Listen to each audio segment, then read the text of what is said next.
다윗의 노래라는 찬양입니다. 다윗의 노래라는 찬양이고요.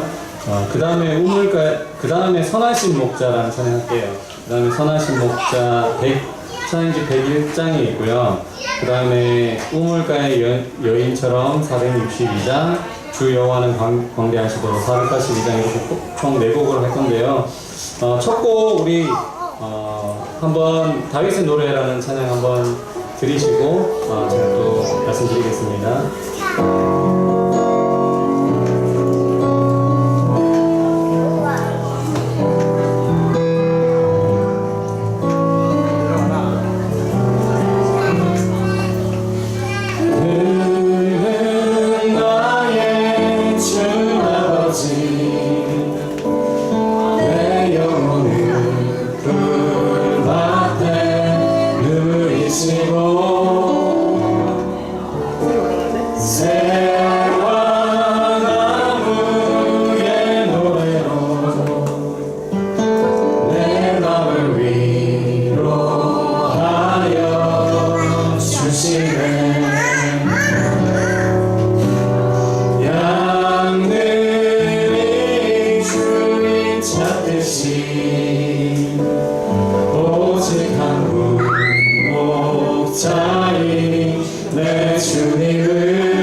그렇게 어렵지 않은 찬양입니다. 이 찬양 지은 작곡가가 다윗의 일생을 생각하면서 이 노래를 만들었다고 합니다. 다윗이 아마 시편을 참 많이 이렇게 적은 걸로 알고 있는데 다윗이 잘 나갈 때보다는 다윗이 어둠 가운데 있을 때, 위험할 때, 다윗이 굉장히 고난 가운데 있을 때 엄청난 시편들이 많이 나온 것으로 알고 있습니다.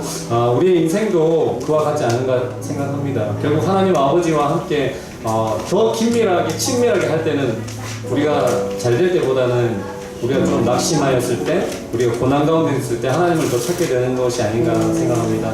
이 찬양 하실 때 정말 다윗이 노래했던 그것을 상상하시면서 함께 찬양하고 또 다윗이 얻은 그 하나님으로부터 얻은 그 귀한 은혜를 우리가 동일하게 얻는 시간이 되었으면 좋겠습니다. 찬양하겠습니다.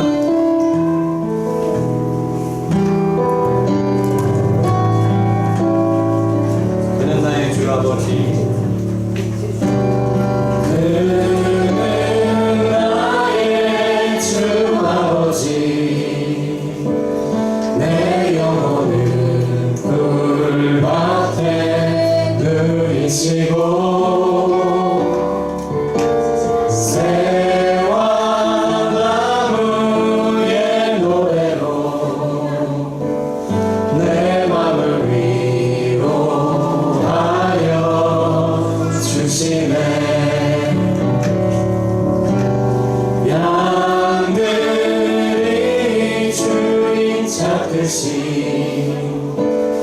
오직 한 분 목자인 내 주님을 내가 찾고 또 따르니 주 곁에 나를 메어 주소서. 주는 내 피난처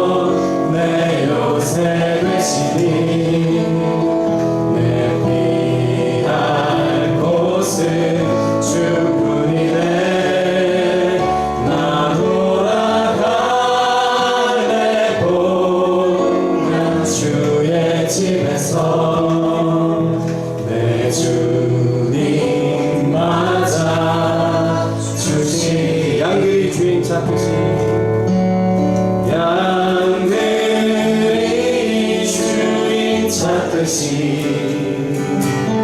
오직 한 분 목자인 내 주님을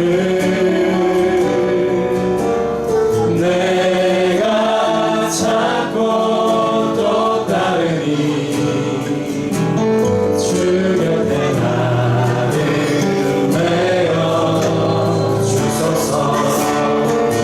주는 내 피난처 내 요새 되시니 내 피할 곳은 주뿐이네. 나 돌아가네 고향 주의 집에서 내 주님 맞아 주시리. 아멘. 네, 우리 계속해서 찬양했으면 좋겠습니다. 다윗의 고백을 계속해서 찬양했으면 좋겠습니다. 우리 선하신 목자, 주님만 따라가게 또 고백하는 이 시간이 되었으면 좋겠습니다.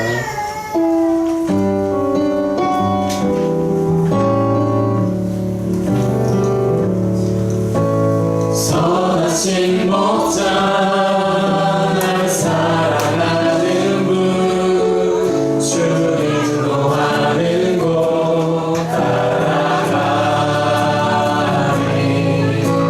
주의 말씀을 나 듣기 위하여 주 인도하는 곳 가려네. 선하신 목자 날 사랑하는 분 선하신 목자 날 사랑하는 분 주 인도하는 곳 따라가리. 주의 말씀을 나 듣기 위하여 주 인도하는 곳 가려네. 나를 부른 소장과 실만한 물가로 내 선하신 목자 날 인도해. 험한 산과 골짜기로 내가 다닐지라도 내 선하신 목자 날 인도해. 나를 푸른 소장과 나를 푸른 소장과 실만한 물가로 내 선하신 목자 날 인도해. 더한 산과 골짜기로 내가 다닐지라도 내 선하신 목자 날 인도해. 아멘. 우리 한 번 더 고백합시다. 선하신 목자. 선하신 목자 날 사랑하는 분 주 인도하는 곳 따라가. 주의 말씀. 주의 말씀을 나 듣기 위하여 주 인도하는 곳 가려네.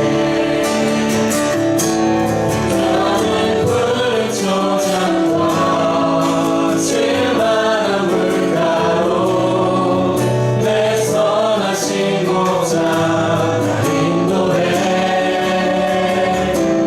험한 산과 골짜기로 내가 다닐지라도 내 선하신 목자 날 인도해. 나를 푸른 초장과 나를 푸른 초장과 실만한 물가로 내 선하신 목자 날 인도해. 험한 산과 골짜기로 내가 다닐지라도 내 선하신 목자 날 인도해. 이 시간 다 같이 기도했으면 좋겠습니다. 여러분 정말 믿으십니까? 여러분 험한 산과 골짜기로 다닐지라도 내 선하신 목자가 날 인도하시는 게 믿습니까? 우리 이 시간 그것을 의지하여 나아갔으면 좋겠습니다. 이것을 믿으며 나아갔으면 좋겠습니다. 다 같이 기도하겠습니다. 네, 어르신 하나님 아버지, 오늘 이 시간 동안 아버지 주님 말씀하는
네, 우리 계속해서 찬양하겠습니다. 우물가의 여인처럼이라는 찬양 다들 잘 아실 텐데요.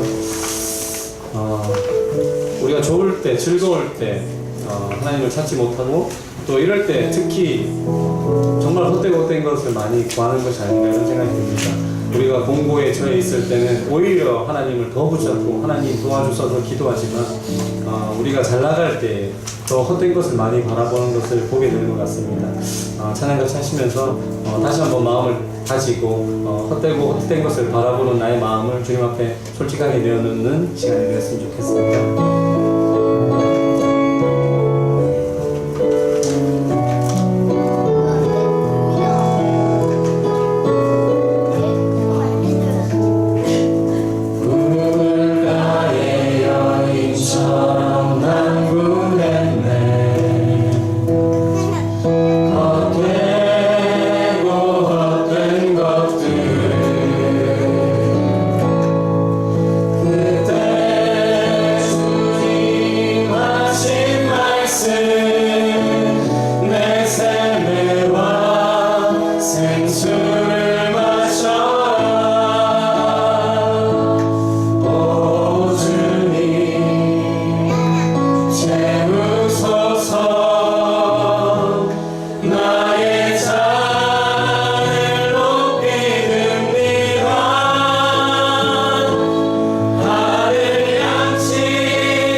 친구여 거기서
우리 계속해서 우리 건축을 위해서 기도했으면 좋겠습니다. 우리 교회 가운데 이렇게 외형적으로 성전이 건축되고 있지 않습니까? 그것과 더불어서 정말 영적인 것들이 우리 교회에 많이 채워지게 해달라고 주님한테 기도했으면 좋겠습니다. 그것과 더불어서 또 목사님을 위해서도 기도했으면 좋겠습니다. 여러 가지 앞을 보았을 때 해야 할 일들이 너무 많은 막막한 그 길 가운데 있는데 목사님께 힘을 달라고 기도했으면 좋겠습니다. 다 같이 기도하겠습니다. 아버지,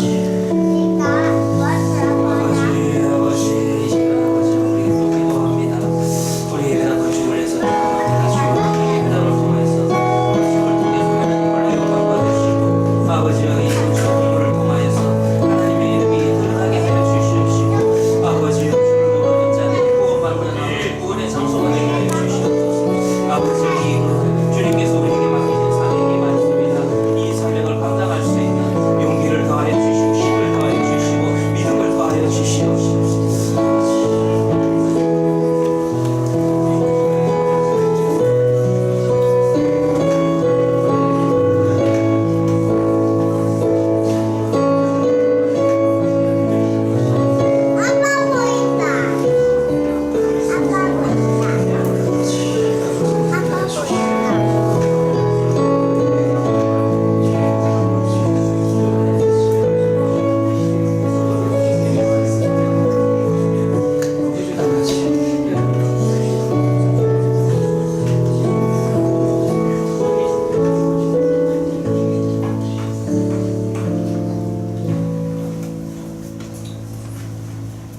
고통 가운데 모압 땅을 떠나서 고향 땅이었던 베들레헴으로 돌아가는 나오미의 모습을 오늘 이 오후에 또 들여다봅니다.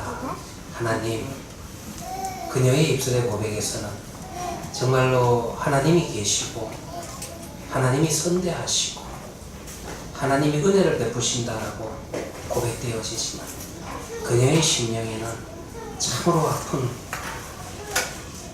아픈 고통들이 그녀의 심령들을 채우고 있습니다. 하나님, 루키서를 통해서 동일하신 하나님을 우리 인생 속에서 만나게 하여 주시옵시고 정말로 나옴이라고 하는 그 인생을 붙드시고 선대하시는 하나님의 손길을 오늘 이 시간에 또 우리가 바라보게 하시고 그 동일하신 하나님의 은혜와 하나님의 능력이 우리의 인생을 붙들고 있음을 보게 하여 주시옵시고 위로받게 하여 주시옵시고 아버지여, 우리의 인생을 또 이 믿음의 길을 한 옆에 내려놓고 한 걸음 한 걸음 걸어갈 수 있는 아버지여 믿음의 순례자들 되게 하여 주시옵소서. 하나님, 우리는 진짜 믿음의 순례의 길을 걸어가고 있습니다. 헤아리 교회 성도들을 붙들어 주시옵시고 아버지여, 때로는 내일을 볼 수 없는 정말 광야에 서 있는 심정일 때가 있습니다. 그럼에도 불구하고 그 순간순간마다 하나님께서 앞에 놓고 계시는 하나님의 발자국을 보게 하시고 그저 내일은 보이지 않지만 하나님의 발자국을 따라갈 수 있는 우리 헤아리 교회 성도들 되게 하여 주시옵시고 하나님을 따라가는 이 믿음의 길 가운데서 놀라운 하나님의 은혜를 체험하는 우리 그와 같은 기쁨과 그와 같은 보람이 넘치는 우리 예배 공동체 되게 하여 주시옵소서. 주님, 이 길을 갑니다. 주여, 오늘도 말씀을 통하여서 우리에게 선하신 하나님을 또 한번 볼 수 있는 시간 되게 하여 주시옵소서. 그 동일한 손길에 의해서 우리의 인생이 붙들려 있는 것을 보게 하여 주시옵소서. 예수님의 이름으로 기도합니다. 아멘. 우리는 계속해서 루키서의 말씀입니다. 루키서 오늘은 1장 19절부터 2장 7절까지 한번 읽읍시다. 우리 교독하면서 읽읍시다. 1장 19절 말씀부터 2장 7절 말씀까지 우리 교독하면서 읽읍시다. 제가 갖고 있는 성경은 구약성경 403페이지입니다. 19절입니다. 이에 그 두 사람이 베들레헴까지 갔더라. 베들레헴에 이를 때 온 성읍이 그들로 말미암아 떠들며 이르기를 이가 나오느냐 하는지라. 나오면 그에게 이르되 너를 나오라 부르지 말고 나를 말하라 부르라. 이는 정의자가 나를 심히 괴롭게 하셨습니다. 내가 풍족하게 나갔더니 여호와께서 내게 비어 돌아오게 하셨느니라. 여호와께서 나를 징벌하셨고 전능자는 나를 괴롭게 하셨거늘 너희가 어찌 나를 나옴이라 부르느냐 하니라. 나무가 모압산에서 그의 며느리 모압의 윗과 나중에 돌아오는데 그들이 우리 주소 사랑에 대해 그들에게 이르렀다. 나오미의 남편 엘리멜렉의 친족으로 유력한 자가 있으니 그의 이름은 보아스더라. 모압의 이웃이 나무에게 이르되 나는 내가 가져서서 내가 누구의 며느리이며 그를 따라서 이삭을 얻겠나이다 하니 나무가 그에게 이르되 내 딸아 같이 하자 하매 룻이 가서 베는 자를 따라 밭에서 이삭을 줬는데 우연히 엘리멜렉의 친족 보아스에게 속한 밭에 이르렀더라.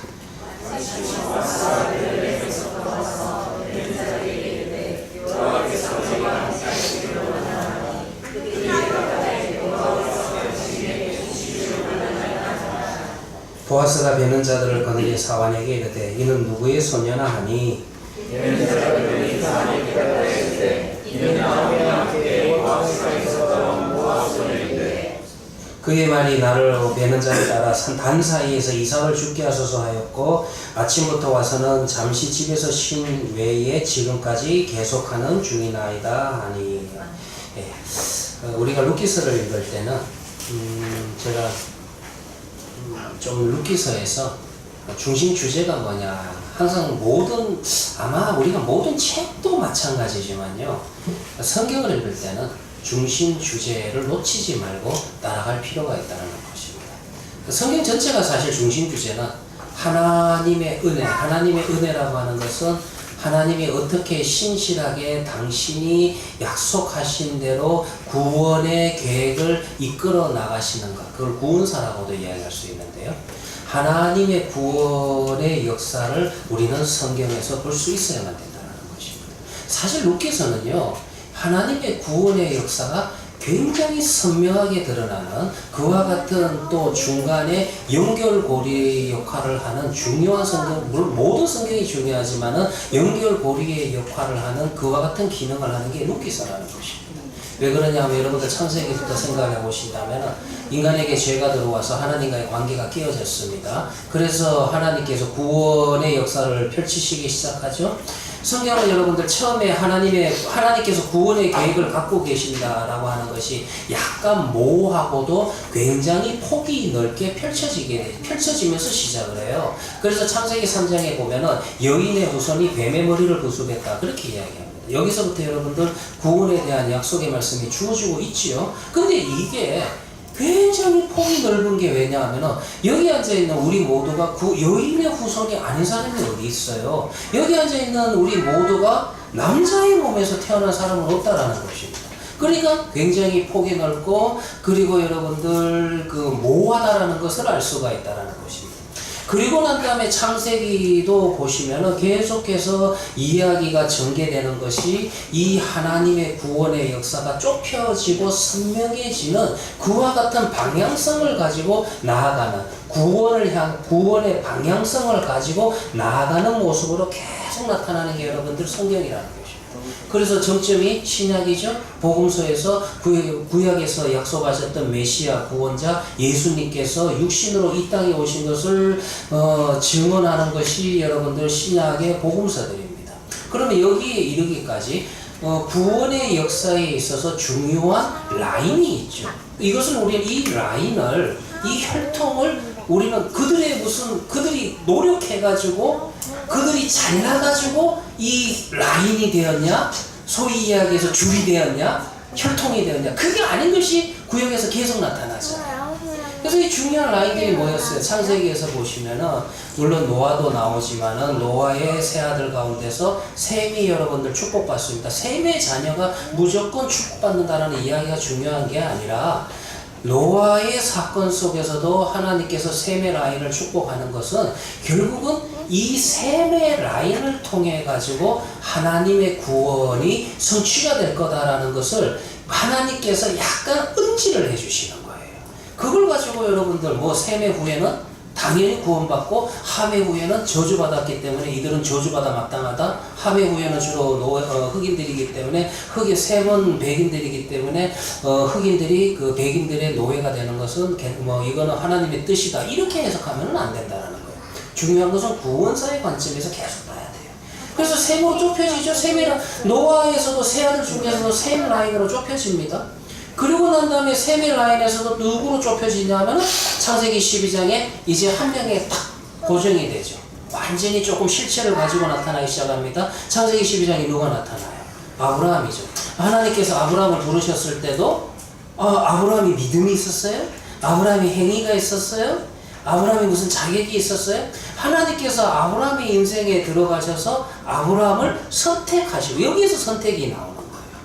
무한하신 하나님의 은혜를 표현할 수 있는 인간의 단어가 선택이에요. 그래서 하나님께서 아브라함을 부르십니다. 복의 근원이라. 이 복의 근원이라는 것도 물질적인 의미보다는 구원에 대한 것을 함축하는 것이 복의 근원이라. 그렇게 이야기할 수 있지. 그래서 여러분들 창세기에서 아브라함의 라인이 계속 흘러갑니다. 아브라함과 이삭과 야곱, 요셉으로 쭉쭉쭉쭉쭉 넘어가죠. 그런데 이제 출애굽기에 가서 모세가 나오고 그 다음에 여호수아서에 가서 여호수아가 나오고 근데 이 라인이 제일 위기를 보여주는 게 사사기예요. 사사기를 보면 아니 지금 이 라인이 끊어지게 생겼어요. 지금 이들이 하나님과의 관계성을 볼 때 과연 이 라인을 가지고도 하나님의 구원의 역사가 계속 지속될 수 있는가? 계속 유지될 수 있는가? 그 끊어질 것 같은 위태로운 모습을 보여주는 게 사사기예요. 근데 우리가 사사기를 공부해 보면은 결국은 하나님 자신의 속성이 신실하기 때문에 이들의 반응과 상관없이 계속해서 구원의 역사는 한치의 오차가 없이 이걸 또 섭리라고 우리가 교리적인 표현을 쓰는데 하나님의 구원의 역사가 쭉 가는 것을 사사기에서 볼 수 있습니다. 이 것을 더 극적으로 더 스펙타클하게 위기감을 느끼게 하는 게 루키서예요. 루키서 역시 어때요? 여러분들 루키서 마지막에 4장 후반부를 보시면 루키서가 왜 이게 라인이냐 하면은 루키서가 뭐로 끝나냐면 족보로 끝나요. 그런데 이 족보가 왜 족보로 끝나냐면 마지막에 누가 나타난다? 다윗이 나타나는 다윗의 족보라는 거예요. 그리고 난 다음에 구원의 역사가 다윗을 향해서 흐르고 다윗의 후손으로 오신 누구? 예수 그리스도. 여기까지 구원사가 쭉 가야 되는 겁니다. 그런데 거꾸로도 보셔야 되죠. 그럼 우리는 성경을 가지고 있으니까 이 룻기서를 보면서 야 그래 룻이 다윗의 증조모가 되는구나, 다윗의 조상이 되는구나 이렇게 생각하셔도 이렇게 생각한다면 여러분들은 재미가 없는 겁니다. 뭐냐면은 지금 이 룻기서를 읽어보시면은 사실 지금 현재 1장에서는 누구만 남았어요? 1장에서는 과부 3명만 남았어요. 나오미와 그리고 두 며느리. 아들도 죽었어요? 남편도 죽었어요? 과부 3만 남았어요. 과부 3만 남았는데 하나님이 약속하신 구원의 역사가 그 구원의 라인이 계속 흘러갈 수 있어요? 완전히 지금 인간적인 생각으로 볼 때는 정말 절규이게요. 완전히 여러분들 이거는 막다른 길도 아니고 그냥 길이 없어요. 끊어져 버린 거예요. 그런데 이 상황 속에서 하나님께서 구원의 역사를 어떻게 이끌고 나가실 것인지 정말로 이 상황 속에서도 하나님께서 어떻게 끊이지 않는 은혜를 베푸시는지 우리는 룻기서에서도 계속해서 봐야 되는 중심 주제가 이 부분을 갖고 좀 봐야 되는 거예요. 그런데 제가 룻기서를 강의하면서 좀 계속해서 비판하는 게 우리는 이 룻이 처해 있는 이 나오미가 룻의 시어머니 나오미가 처해 있는 이 상황을 가지고 너무 이 가정의 죄가 뭐냐, 이 죄로 인하여 인과응보적인 신학이죠. 죄로 인하여서 이들이 지금 남편과 두 아들이 죽고 뭐 그래서 이렇게 세 가구만 남았다. 이런 식으로 성경을 읽어 나가기 시작하면은 뭐가 지금 안 맞냐면 큰 흐름하고 안 맞죠. 무슨 큰 흐름이 있냐면 하나님의 은혜, 하나님의 구원의 역사. 이런 상황 속에서도 하나님의 구원의 역사는 과연 끊어지지 않고 계속 흘러갈 수 있느냐? 그 하나님의 능력을 보는데 우리가 놓치게 된다는 것. 핵심을 이 루키서를 읽어나가는 루키서의 지금 목적의 핵심을 놓치게 된다는 것이. 그래서 이 같은 부분들을 좀 고민을 참 많이 해야 돼요. 루키서에서. 좀 이따가 그런 이야기도 하겠지만은 이제 시어머니 나오미가 예루살렘을 예루살렘이잖아.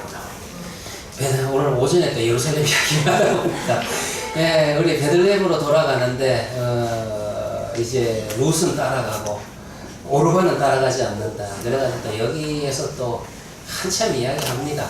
오르반은 심판의 자리로 가고 룻은 이제 나오미 시어머니 나오미를 따라가서 복 받았다 이렇게 해석하는데 오히려 거꾸로 보셔야 돼요. 그 이야기를요 이제 다시 좀 시작을 합시다. 제가 지난 시간에 했던 이야기들 조금 복습하면서 시작을 한다면 우리 사실 기독교라고 하는 것은 우리가 기독교 안에서 죄와 고통에 대한 문제를 해결할 수 있느냐? 아니에요. C.S. 루이스가 이야기한 것처럼 오히려 여러분들 기독교는요 고통의 문제를 푸는 게 아니라 만들어낸다라고 말씀을 드렸습니다. 죄와 여러분들 고통의 문제를 해결할 수 있습니까? 오히려 기독교 안으로 들어오면 하나님의 은혜 안으로 들어오면 뭐가 보입니까?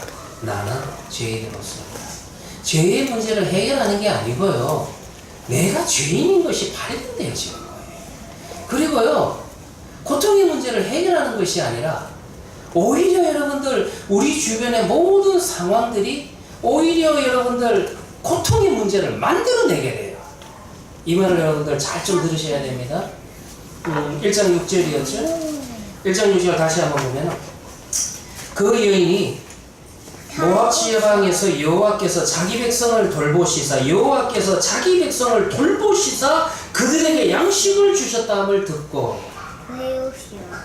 지금 여러분들 나오미가 아마 들었던 소식은 이 소식이 아닐 거예요. 모압 땅이니까 이방 땅 모압이니까 그냥 베들레헴에 흉년이 끝났다. 베들레헴에도 이제 흉년이 끝나서 먹을 것이 생겼다. 농사가 되기 시작한다.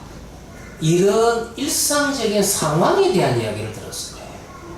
그런데 이 상황에 대한 이야기가 나오미의 심령에서는 이 사건이 어떻게 해석되냐 하면은 여호와 하나님께서 자기 백성을 박하듯 마치 품에 안으시는 거죠. 돌보셨다. 이렇게 해석이 되는 거예요. 이게 고통이라는 거죠. 이게 왜 고통에서 밖에 없습니까? 여러분들 여기에서 그래서 나오미의 상황이 남편과 두 아들을 잃은 사건을 여기에서 여러분들 신학적으로 좀 제대로 해석하셔야 돼요. 죄를 지어서 벌 받아가지고 지금 남편과 두 아들이 죽은 게 아니라 오히려 여러분들 여기에서 우리 오고 가는 믿음의 세대들에게 믿음이라고 하는 것이 무엇인지 그거를 참 보여주는 거예요. 지금 이 상황이 어떤 상황입니까?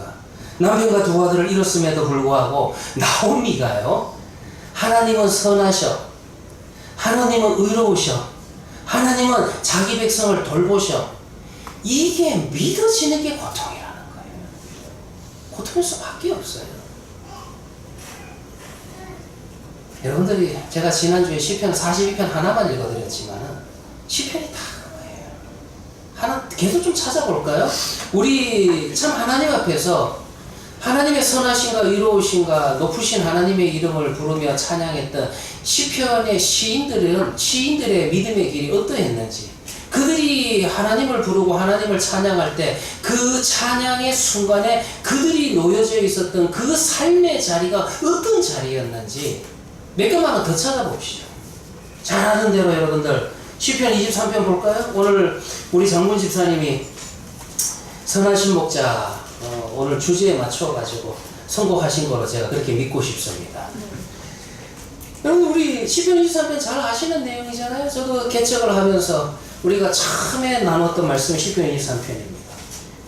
1절과 2절을 보면 얼마나 좋아요. 여호와는 나의 목자시니 내게 부족함이 없다. 이런 고백이 나오죠. 그리고 그 고백이 하나님이 얼마나 선하시고 나를 선대하시고 하나님이 나의 인생을 붙들으시고 인도하고 있다. 그 고백이 2절에 나오죠. 그가 나를 푸른 풀밭에 누이시며 쉴만한 물가로 인도하시는도다. 그런데 정확하게 시편 23편의 시인의 삶의 자리는 어디입니까? 정말 그 시편 23편의 시인이 푸른 풀밭에 누워서 쉴만한 물가에 발을 담그고 앉아가지고 아이스 아메리카노 한 잔 마시면서 이 노래 부르고 있는 거예요? 성경에 나옵니다. 지금 시인이 이 노래를 부를 때 그 시인의 삶의 자리라고 하는 것은 내가 사망의 음침한 골짜기를 다닐지라도. 지금 시인이 놓여있는 자리는 사망의 음침한 골짜기. 정말 사망이라는 단어가 뭐예요? 우리 인간을, 우리 인생에 있어서 가장 두려움과 가장 여러분들 불안감을 주는 것이 죽음이라는 단어 아닙니까? 그러니까 지금 시인은 이 땅에서 정말 두려움, 정말로 지금 불안한 그런 상태에 있는 거예요. 그런데 중요한 이 시인이 지금 믿음이 좋아서 이게 본인이 믿음이 좋아서 믿음이 커서 본인의 의지로 이걸 믿는 게 아니고요. 이 상황에 놓여졌는데도 지금 시인이 이게 믿어지는 거예요. 그러니 여러분들 이 입장이 한번 대보소 생각해 봅시다. 지금 사망의 음침한 골짜기에 놓여졌는데 내 입에서는 지금 힘들어 죽겠는데 여기에서 놀랍게도 내 입을 통해서 하나님은 나의 목자시니 내게 부족함이 없다. 이 고백이 막 나오고 이 찬양이 막 나오고 이것이 믿어져요. 내가 믿는 게 아니라. 이게요. 고통이라는 거예요. 27절도 하나 볼까요? 27장 시편 27장을 보시면 이 시편 27장은요. 우리 기독교의 역사에서 참 많이 고백하는 신앙 고백의 스탠다드격인 그와 같은 시편이 시편 27편입니다. 시편 27편을 보면은 여호와는 나의 빛이요 나의 구원이시니 내가 누구를 두려워하여 여호와는 내 생명의 능력이시니 내가 누구를 무서워하리요. 강력한 신앙을 보이고 있는 것 같죠? 정말로 흔들리지 않는 큰 믿음, 탄탄한 믿음을 보여주고 있는 것 같죠? 그런데 시편 27편의 시인 역시 여러분들이 저자가 누군가 그거 보지 마세요. 시편을 읽을 때 저자 누구 보면 좀 재미가 없습니다. 시편 27편의 시인이 지금 어떤 삶의 자리에 놓여 있습니까? 계속 보시면 구절에 나오죠. 힌트 나오죠. 지금 시편 27편의 시인이 성전에 들어가 가지고 막 장엄하게 그냥 모든 악기를 동원해 가지고 막 웅장하게 예배를 드리는 그와 같은 그런 예배 분위기 속에서 하나님의 이름을 이렇게 부르고 하나님을 이렇게 고백하는 게 아니에요. 시편의 시인의 삶의 자리는 27편도 역시 동일하게 9절에 보면 주의 얼굴을 내게서 숨기지 마시고 주의 종을 놓아여 버리지 마소서. 하나님은 버리지 않으세요. 신실하신 하나님이세요. 그런데 시인이 지금 놓여있는 삶의 자리가 하나님이 없는 부지한 듯한 느낌을 줍니다. 내가 하나님 앞에 버림받은 것 같은 그 느낌을 받아요. 그러니 시인이 뭐라고 이야기하는 거예요? 하나님 얼굴을 내게서 숨기지 마시고 나 좀 버리지 말아 주십시오. 여러분 우리 교리적으로는 잘 알죠? 하나님은 신실하시고 하나님은 선하시사 한 번 구원한 자를 한 번 선택한 자를 절대 놓치지 아니하시고 끝까지 구원하신다. 교리적입니다.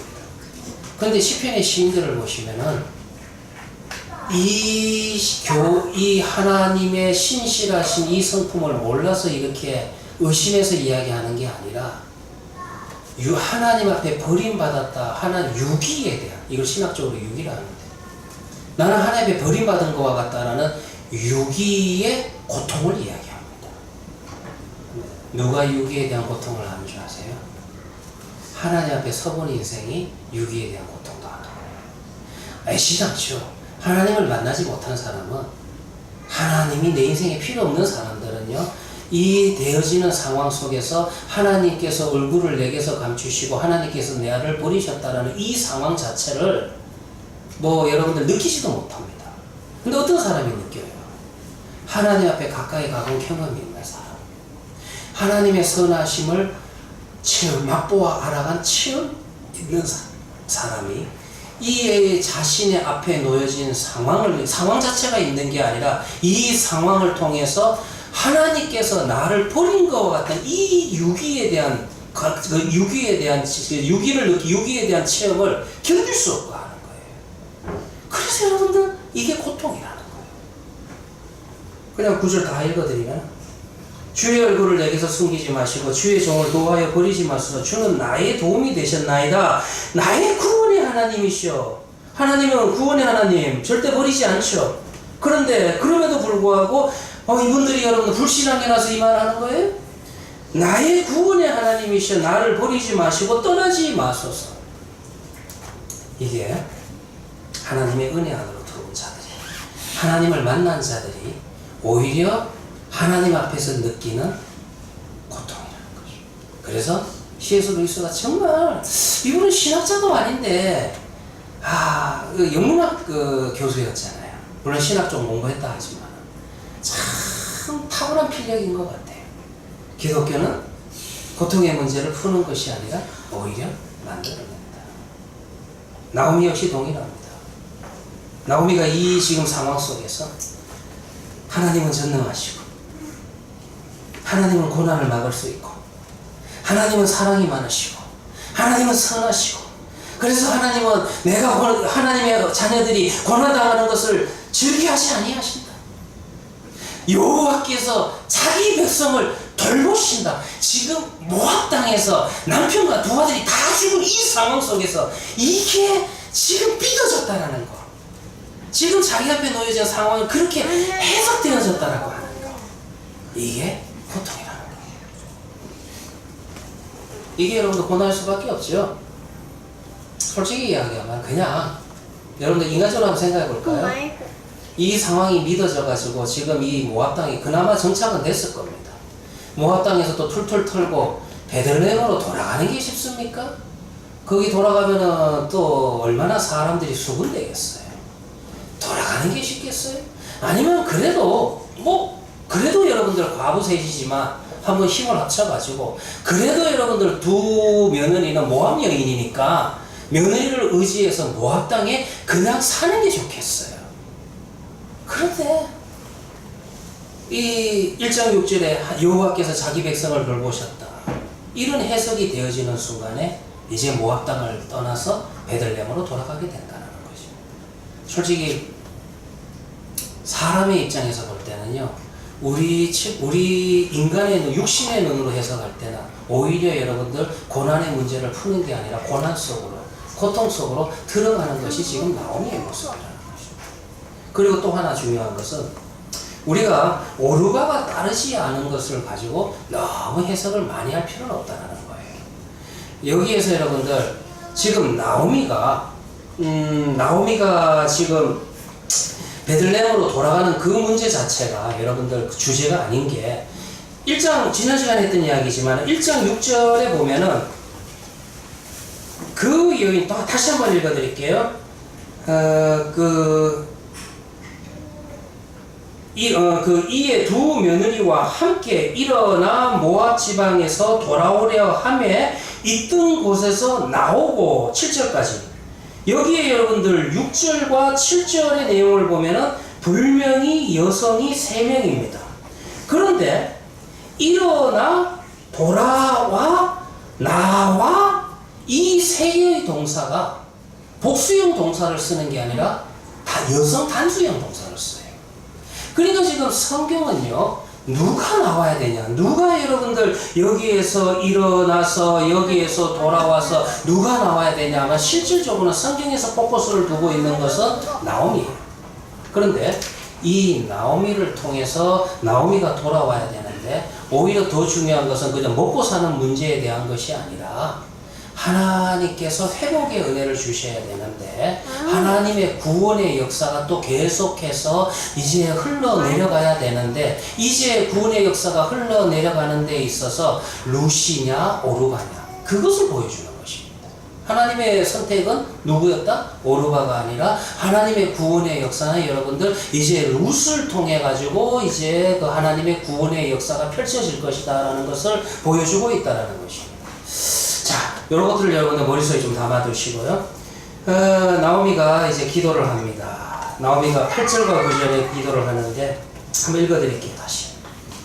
나오미가 두 며느리에게 이르되 너희는 각기 너희 어머니의 집으로 돌아가라. 너희가 죽은 자들과 나를 선대하는 것 같이 선대라는 단어 눈여겨보시고 여호와께서 너희를 선대하시기를 원하며 9절에 여호와께서 너희에게 허락하사 각기 남편의 집에서 위로를 받게 하시기를 원하노라 하고 그들에게 입맞춤에 그들이 소리를 높여 울며 이 기도 자체가요 대단히 특이한 기도인 게 여러분들 여기에 보면은 여호와께서 두 며느리를 축복합니다. 그리고 여러분들 오르바도 나오미의 축복을 받고 갔어요. 그러니까 오르바가 나오미를 안 따라간 것이 나오미는 모압으로 돌아갔다. 나오미는 신앙의 자리에서 떠나갔다. 그렇게 너무 해석할 필요 없다는 거예요. 중요한 것은 두 며느리 다 나오미를 통해서 여호와 하나님의 축복을 받았어요. 그리고 한쪽은 남고 그런데 놀랍게도 오히려 룻이 지금 따라 나오는 게 이상한 거예요. 룻이 따라 나올 이유가 없잖아요. 그런데 룻이 따라 나오고 우리는 결과론적인 이야기지만 결국은 룻을 통해서 구원의 역사가 끊기지 않고 흘러가는 것을 계속 이어지는 그 놀라운 하나님이 일하시는 구원의 역사의 현장을 보게 하는 것이 룻이라는 것 뿐이라는 거예요. 그래서 오르바에 대해서 너무 여러분들도 해석할 필요는 없다라는 것이 제 생각이고요. 그리고 여기서 또 하나 여러분들하고 좀 나누고 싶은 거는 선대라는 단어예요. 여기 여호와의 선대 이게 히브리어는요 헤세드라는 단어입니다. 들어본 것 같죠? 제가 한 번씩 히브리어를 많이 쓰기 때문에 들어본 것도 있겠지만요. 사실 기독교인이라면은 히브리어 가운데서 많이 들어봤던 게 헤세드라는 단어예요. 이 헤세드라는 단어를 사전적으로 번역하면 어떤 의미를 가지냐면 은총, 은혜라는 의미도 있고요. 그 다음에 끝없는 사랑, 변치 않는 사랑, 조금 다르죠. 그래가지고 변치 않는 사랑, 요 단어가 헤세드입니다. 그런데 이 헤세드는요 사람에게는 사람이 주어로 사용될 수 없어요. 이거는 어디에 속하느냐 하면 하나님에게 속하는 하나님의 고유한 속성이에요. 왜 그럴 수밖에 없냐 하면요 우리 인간은 변합니다. 정말 인간이 여러분들 변치 않는 사랑, 은혜, 은총, 과연 이런 게 있을까?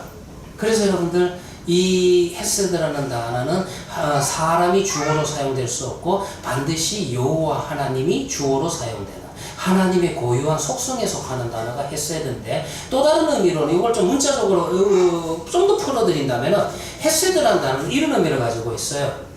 어떤 약한 사람이 공경에 처해 있습니다. 그런데 힘 있는 자가 강한 자가 근데 이 사람은요 아무 관계가 없어요. 그리고 도와줘야 될 의무도 없습니다. 그런데 아무 관계도 없고 아무런 의무도 없음에도 불구하고 무조건적으로 약한 자를 도와주는 거. 이게 뭐라고요? 이게 헤세드다. 오늘 여러분들 나오미의 기도가 이 기도를 해요. 이게 좀 여러분 그냥 뭐 그렇게 기도할 수 있지 생각하는데 본인이 하나님이 아니잖아요. 그런데 지금 누구의 헤세드를 누구에게 주고 있어요? 자기의 헤세드예요? 나오미 자신의 헤세드가 아니라 하나님의 헤세드를 툭 떼어가지고 지금 누구에게 주고 있다? 룻과 오르바에게 기도하면서 확 주고 있는 겁니다. 제가 흥분하는 이유가 있죠. 이게 기도의 능력이에요. 이게 멋지지 않습니까? 기도하는 사람은요 내가 돕는 게 아니에요. 내가 여러분들 뭐 자비를 베푸고 내가 뭘 어떻게 해주는 게 아닙니다. 기도하는 사람은요, 하나님의 헤세드를 그 다른 사람에게 떼어가지고 막 자기가 나눠줄 수 있는 그 권리, 그 능력이 있는 것이 어디에 나타나냐면 놀랍게도요, 지금 이 상황이 나타납니다. 누구에게 지금 처음 나타납니까? 성경에 보면은 룻기서에서 나오미가 두 자부였던 룻과 오르바에게 이와 같은 기도를 하고 있다는 거죠. 그래서 제가 강의 안에도 좀 이야기했지만은 하여튼 이거는요, 사람이 여호와 하나님의 은총을 베푸는 매우 특이한 기도입니다. 그리고 또 하나는 놀라운 것은 뭐냐면 결국은 본인도 연약한 자예요. 본인도 과부야. 자기가 뭐 도울 게 있어요. 솔직히 지금 여기에서 나오미와 룻과 오르바 두 며느리의 입장을 이렇게 비교해보면 50보 100보입니다. 이쪽이 조금 나이가 있고 이쪽이 좀 젊으니까 좀 상황이 나을 수 있을지는 모르겠지만은 지금 나오미가 뭘 두 며느리를 도와줄 수 있어? 하나 도와줄 수 없는 그런 입장이잖아요. 그런데도 불구하고요, 나오미가 두 며느리를 도와줍니다. 하나도 도와줄 수 없는 위치요 입장에도 불구하고 어떻게 도울 수 있다고요? 기도로서. 기도를 통해서 무엇으로 도와줄 수 있다고요? 여호와 하나님의 헤세드를 자기가 막 베풀어 주는 거예요. 이게 나오미의 기도의 특징이에요. 여러분들 우리도요, 이런 기도 참 많이 하죠. 이게 여러분들 우리가 이 땅에서 성도를, 오늘 오전에도 그 이야기 했지만, 성도를 위로할 수 있는, 성도를 격려할 수 있는 또 가장 큰 힘 중에 하나가 바로 이 하나님의 헤세드를 나눠 구하는 그와 같은 기도가 우리 속에서도 있어야 된다는 거죠. 그리고 또 있어야 돼요. 왜 있어야 되냐면 이 헤세드를 잘 이해하시면은요, 뭐가 이해가 되냐 하면 그 유명한 마태복음의 18장에 그 이야기가 이해가 됩니다. 여러분 한번 찾아볼까요? 마태복음 18장 33절 한번 봅시다. 한번 찾아봅시다.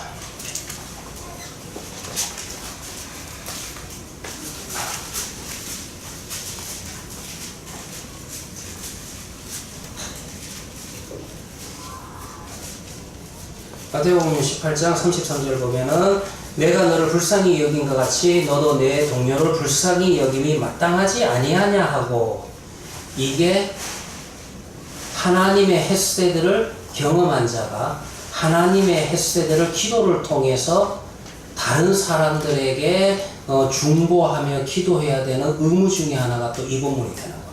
이걸 잘 이해하셔야 돼요. 이게 어떤 내용에서 나왔어요? 이거 보면은 그 천국에 대해서 어떤 사람이 10,000달란트 빚진 자가 있었죠. 그런데 10,000달란트라고 하는 것은 이거는 정말 그 말이 안 되는 게, 그 당시에 로마 정부가 유대 지역에 세금을 받은 게 그 기록이 남아 있는데 여러분들 1,000달란트 받게 안 돼요. 이게 1,000달란트입니다. 그러면 우리 식으로 이야기하면 우리나라의 한 해, 제가 잘 모르겠습니다. 한 해 1년 정부 예산이 50조라 생각합시다. 그런데 어떤 사람이, 그런 입장에서 생각하면 어떤 사람이 500조 빚을 진 거예요. 이렇게 액수가 나오는 이유는 뭐라고요? 이거는 인간이 갚을 수 있는 액수가 아니다? 인간이 절대로 갚을 수 없는 액수를 표현할 때, 그래서 지금 10,000,000 달란트 이야기예요. 우리는 뭐 10,000,000 달란트가 얼마나 많은 건지 몰라서 좀 감이 안 오는데 그걸 이야기해요. 도저히 갚을 수 없어요. 그런데 웃기는 건 뭐냐 하면은 왕이 그 빚진 자를 잡아왔죠. 잡아오니까 이 빚진 자가 뭐라고 이야기를 하냐면 25절에 보면은 내가 아내와 자식과 모든 소유를 다 팔아서 갚겠나이다, 그렇게 이야기합니다. 이게 왜 내가 웃을 수밖에 없냐 하면 이미 말씀드린 것처럼 이 빚진 액수는 지금 자기 가족을 다 종으로 팔고 자기 소유를 다 판다고 해서 갚을 수 있어요, 없어요? 0.1%도 없는 가격이에요. 그런데도 불구하고 이 종은 왕한테 뭐라고 이야기해요? 나 갚을 수 있어요. 이게 얼마나 웃기는 이야기예요. 우리가 하나님 나라에 들어가는 것은 하나님의 용서하심 밖에 없는데, 내가 내가 무언가를 해서 내 선행과 공로로 하나님의 나라에 들어갈 수 있다라고 착각하는 사람의 전형적인 모습이 또 여기서도 나오는 거예요. 아무튼 주인이 그냥 탕감해 줬죠? 탕감해 줬는데 이 사람이 밖에 나가가지고 28절에 100데나리오, 자기는 1만 달란트 빚진 자가 지금 여기에 보면은 100데나리오, 이거는 뭐 진짜 아무것도 아닙니다. 빚진 동료 한 사람을 만나 붙들고 목을 잡고 이거 내 빚을 갚으라. 이 이야기가 바로 여러분 했어야 돼요. 그래서 이걸 가지고 또 문자적으로 적용해서 예수 믿는 사람은 구원받았으니까 나한테 돈 빌려간 사람, 돈 빌려간 사람 저도 빚 받지 마라, 그 이야기가 아니고요. 무엇을 우리는 그 다음에 해야 됩니까? 하나님의 헤세드를 받은 자는 정말로 그 헤세드의 소중함을 깨달은 자는 그 다음은 뭘 해야 된다? 이 헤세드를 나누어줘야 됩니다. 그 헤세드를 나누어주는 방법은 어떤 방법이 있다? 다른 성도를 위해서 중보하며 기도하는 것이 여러분들, 그것이 바로 헤세드를 나누어주는 거예요. 그 이야기를 하는 게 여러분들 마태복음 18장의 이야기라는 것입니다. 이걸 가지고 그냥 네 나한테 빚졌지만은 가라, 내한테 빚 받지 마라, 그렇게도 하시면 안 됩니다. 빚진 거는 또 갚으시고. 자, 그래서 아무튼 이제 여러분들 나오미의 기도가 그런 의미다라는 것을 좀 알 수가 있고요. 아무튼 여기에서 보면 오르가는 이제 돌아갑니다. 시어머니 나오미의 충고를 받아들여서 자기의 고향으로 돌아가지만 성경을 보시면은 돌아가는 것에 대해서 돌아가는 게 당연합니다. 지금 나오미의 입장에서는 며느리를 데리고 뭘 어떻게 하겠어요? 자기 하나 몸 추스리기도 어려운데 자기도 지금 살아남을 수 있을지 없을지 모릅니다. 그래서 여러분들 오르가는 자신의 고향으로 돌아가지만은 보면은 이 돌아감에 대해서 나오미도 비난하지 않고 오히려 나오미가 뭐를 해준다? 축복해 주죠. 축복을 해줍니다. 그런데 놀라운 것은 누구냐? 놀라운 것은 누구냐 하면 루시입니다. 루시 함께 가요. 그러면은 여기에서 우리가 이 루키스를 읽으면서 고민해야 되는 게 뭐냐 하면 과연 루시 나오미와 함께 베들레헴으로 돌아갈 수 있을까? 그 고민을 하셔야 돼요. 왜냐하면은 신명기 23장 3절에 보면은 모압 사람은 여호와의 총에 들어오지 못한다라고 지금 선언되어 있거든요. 그런데 모압 여인이 과연 시어머니 나오미와 더불어 가지고 이 예루살렘 베들레헴으로 돌아가겠다는 것도 이상하고요. 그 다음에 과연 이 나오미 입장에서는 돌아가는 거지만 루스 입장에서는 돌아가는 것도 아니에요. 그냥 시어머니를 따라가는 거예요. 그런데 이 루시 시어머니를 따라가는 게 이상한 거예요. 지금 이 본문에서. 나중에 여러분들 이렇게 하나님께서 섭리하신 섭리의 목적을 알아야 되죠. 이렇게 룻을 따라 붙인 것은 결국 룻을 통해서 구원의 역사가 계속 이어져 가고 룻을 통해서 나오미가 먹고 사는 문제가 아니잖아요. 먹고 사는 문제만 해결하는 것이 아니라 모든 여러분들 나오미의 문제가 다 오히려 완전히 회복되고 치유될 수 있게 하시기 위해서 지금 룻을 딸려보내는 이야기예요. 지금 여러분들 제 이야기를 잘 이해하셔야 됩니다. 여기에서 포커스를 자꾸 나오미를 중심으로 두고 룻이 따라간 걸 당연하게 생각하고 오르가가 모압에 남은 것을 너무 여러분들 신앙적인 문제로 보지 말라는 거예요. 오늘 이 룻기서의 성경의 핵심은 돌아가야 될 여인은 나오미인데 하나님이 왜 이방 여인 룻을 나오미에 붙여가지고 같이 가게 하시나? 하나님의 의도가 뭐냐? 하나님의 목적이 뭐냐? 여기에는 놀라운 하나님의 섭리가 있다는 거예요. 그거를 여러분들 좀 볼 수가 있어야 된다는 것입니다. 16절에 룻이 시어머니 나오미가 룻에게 돌아 그렇게 이야기하죠. 당연할 겁니다. 지금. 근데 이게요 이상합니다. 16절에 보면은 그 룻이 시어머니 나오미에게 어떻게 고백하냐 하면은 어머니 가시는 곳에 나도 가고 어머니께서 머무는 곳에 나도 머물겠나이다. 이것도 좀 이상하지만 분명히 여러분들 룻은 모압 여인인데 어머니의 백성이 이제 나의 백성입니다. 여기까지 고백해요. 오케이, 이것도 이해한다 칩시다. 어머니의 하나님이 이제 나는 모압의 신인 그모스가 내 하나님이 아니고 여호와 하나님이 나의 창조주요 구원자가 되십니다. 어머니의 하나님이 나의 하나님이 되시리라 고백을 합니다. 이게 16절의 룻의 고백을 보면요, 이제는 단순히 시어머니와 며느리의 연대감 그 정도가 아닙니다. 그리고 또 하나, 이 고백 자체가 굉장히 이상해요. 왜 이상할 수밖에 없냐면은 지금 여기 룻의 입장에서 여러분들 시어머니의 하나님을 한번 봅시다. 인기가 있어요, 없어요? 따를만 합니까? 따르죠. 따를만 합니까? 이거는 힘이 없어 보입니까? 솔직하게 이야기해서 이건 따르면 안 돼요. 왜냐하면은요, 아니 우리에게는 일반적인 미신적인 종교가 있잖아요. 힘 있는 신은 어떤 신입니까? 나 일 잘 되게 하고, 나 돈 잘 벌게 하고, 건강하게 하고. 이게 힘 있는 신 아니에요? 이런 신을 따라야 되는 거 아니겠어요? 제일 힘 있는 신이 무슨 신이냐면 재물입니다. 그래서 하나님과 재물을 같이 놓지 말라. 우리 주님께서 이야기하잖아요. 하나님의 자리를 가장 위협할 수 있는 재물에 대한 신이 바로 하나님의 자리를 가장 위협할 수 있는 우상이 재물이에요.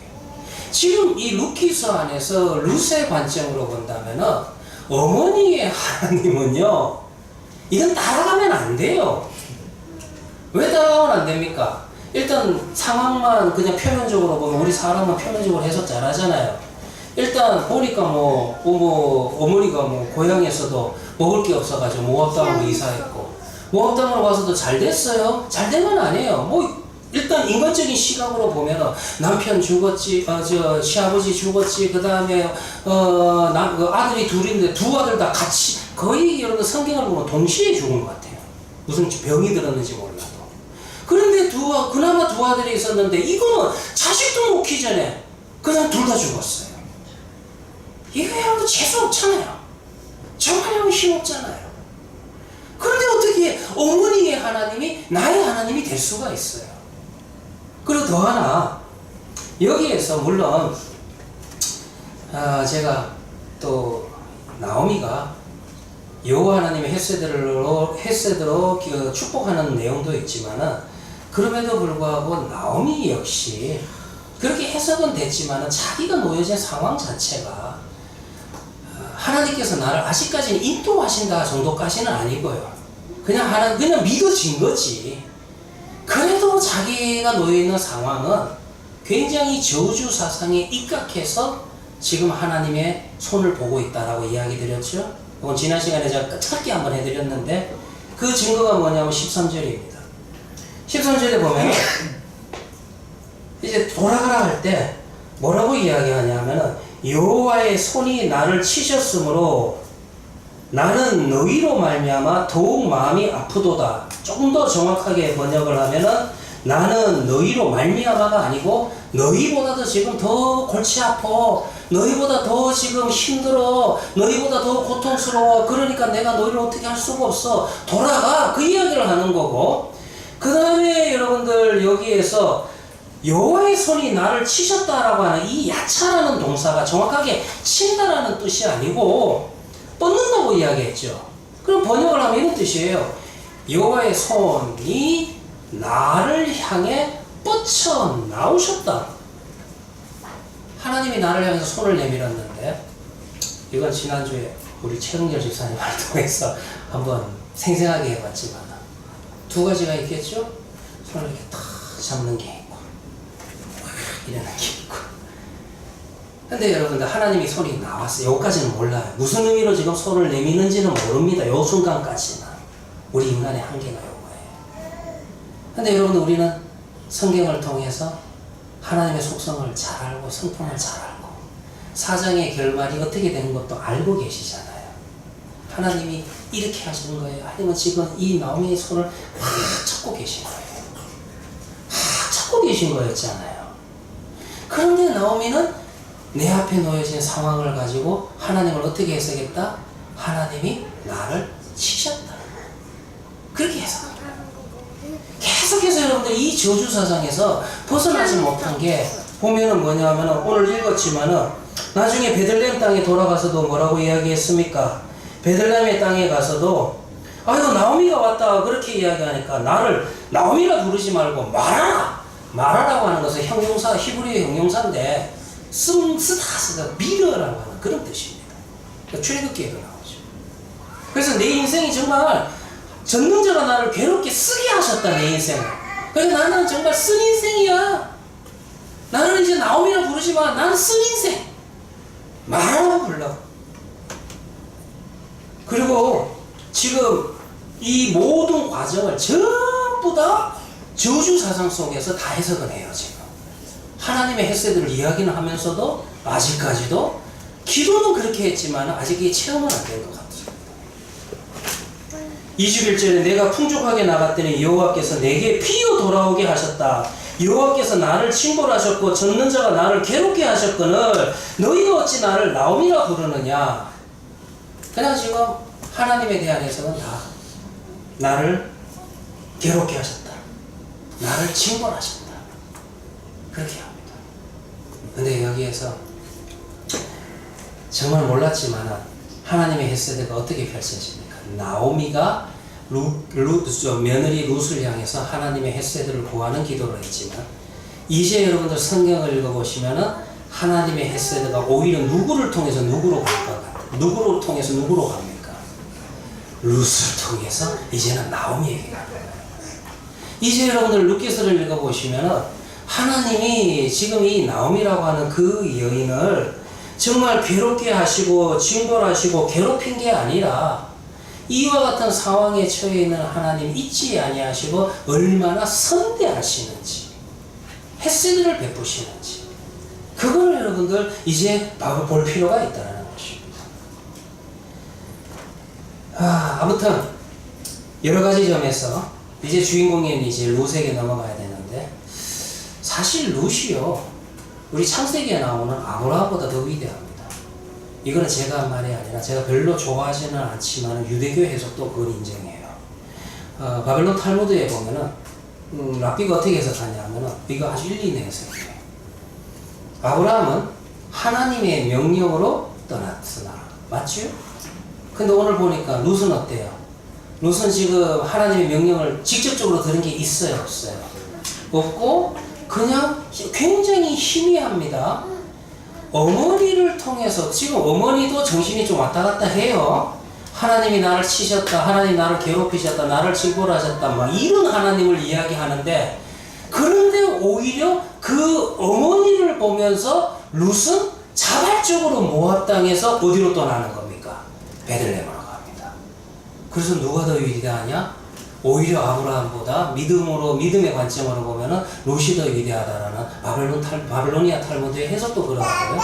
자, 이제 이와 같은 모든 이야기들 속에서 정말로 여러분들 룻의 이 고백을 다시 한번 생각해 보시기 바랍니다.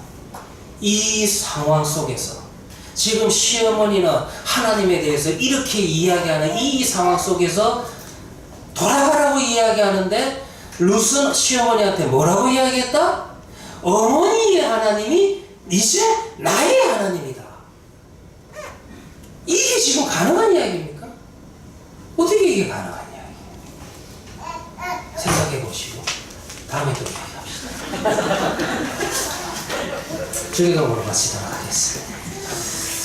하늘에 계신 우리 아버지, 이름이 거룩히 여김을 받으시고 나라의 임하시오며 뜻이 하늘에 주어진 것 같이 땅에서도 이루어지리라. 오늘날 우리에게 일용할 것을 주옵시오.